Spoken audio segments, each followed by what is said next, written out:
Foi Carl Schmitt, um jurista, um cientista político alemão, que no seu livro O Conceito de Político, ou O Conceito do Político, ele falou de inimigos potenciais de uma nação.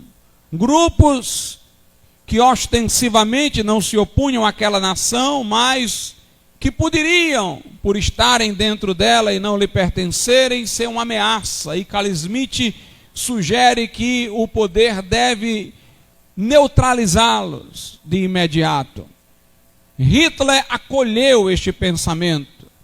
Os judeus que foram perseguidos eram bons pagadores de tributos na Alemanha, amavam o povo e a nação alemã, mas foram reputados por inimigos potenciais, porque nada tinham feito contra a Alemanha. Parece-nos, irmãos, que a inimizade que o homem tem contra Deus, porque a inclinação da carne é inimizade contra Deus, reflete-se no ódio contra Israel. Às vezes a gente chega num grupo e fala no nome de Jesus, isto incomoda. Se nós falarmos de Deus, talvez não incomode, porque o termo é tão abrangente, que pode ser entendido à luz do budismo, da religião hindu. Mas quando falamos em Jesus Cristo especificamente, as pessoas dão um pulo para trás e dizem, este aí é um fanático. O nome de Jesus incomoda. E meus amados irmãos, a presença dos judeus também incomoda. Porque eles são uma recordação das promessas de Deus. Eles são uma prova viva dentro da história de que Deus é poderoso para fazer sobreviver um povo. Israel foi cativo na Babilônia, em Roma. Estes grandes impérios caíram, a nação de Israel está aí. Você não encontra pelas ruas um filisteu, um ferezeu, um perizeu, mas você encontra um judeu. Este povo foi espalhado, ficou sem o seu lugar de origem por muito tempo, mas voltou miraculosamente para a terra prometida. É um povo indestrutível, irmãos. Hitler perseguiu este povo. Os comunistas soviéticos perseguiram, a Igreja Católica perseguiu, mas este povo está aí.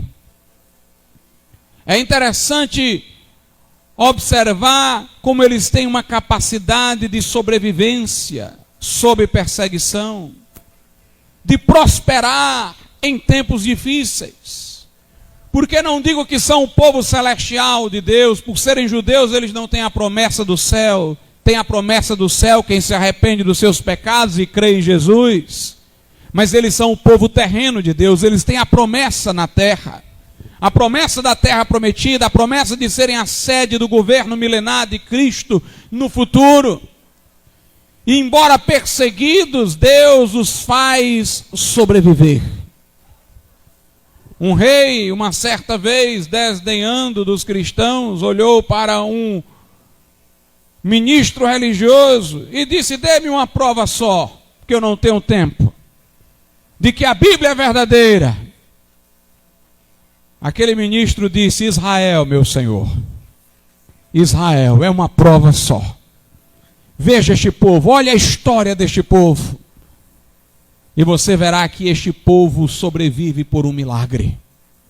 Israel incomoda, irmãos, como a igreja também incomoda, como o crente fiel incomoda, porque tanto o crente fiel como a nação de Israel lembram ao mundo que há um Deus que é Senhor da história, que há um Deus soberano sobre os acontecimentos, que há um Deus que é pelos seus e o homem é inimigo de Deus. Daí o ódio contra Israel.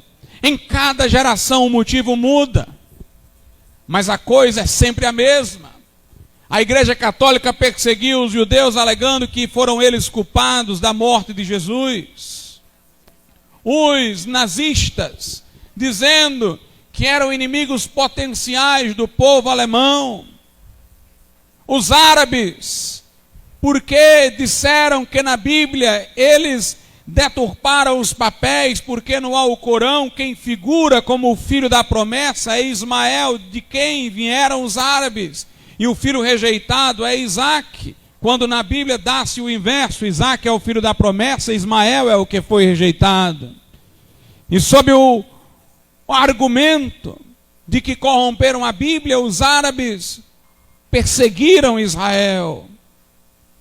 Nós vemos, irmãos, hoje, o mundo que por um breve momento se condoeu por Israel, pelo Holocausto, após a Segunda Guerra Mundial, novamente voltando repentinamente a ter um ódio grande contra Israel, porque estão tomando partido de um povo que tem massacrado Israel ao longo da história, o povo muçulmano, terroristas, pessoas perigosíssimas, que têm ódio no coração, que guerreiam até entre si, que se matam mutuamente. Esquecem que ao longo de todo esse percurso histórico, mulheres judias têm sido estupradas antes mesmo de haver o retorno de Israel ao seu lugar de origem. Os homens têm sido oprimidos. Se um judeu pisar na Arábia Saudita, é morto imediatamente, é considerado lugar terra santa, e um judeu é considerado impuro. Já era assim antes de Israel voltar. O tio-avô de Yasser Arafat, que liderou o movimento contra Israel, obstaculizando o seu retorno, antes de ter sido decidido que Israel voltaria à sua terra, o tio-avô de Yasser Arafat, ele foi à Alemanha na época de Hitler, se aliou a Hitler na guerra contra os judeus, falou na rádio de Berlim, dizendo que mataria todos os judeus que estivessem nos países muçulmanos, quando nem havia ainda o Estado de Israel. O ódio, portanto, não se dá pelo fato de este povo ter voltado. Aquela região onde Israel está não era do interesse dos árabes. Era uma grande parte, uma região desértica que não florescia.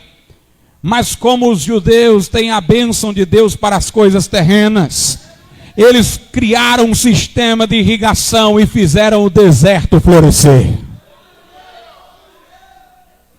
Inclusive cumprindo uma promessa bíblica que dizia que o deserto iria florescer. Israel fez o deserto físico florescer, e a igreja com o evangelho prega para que o deserto do teu coração floresça.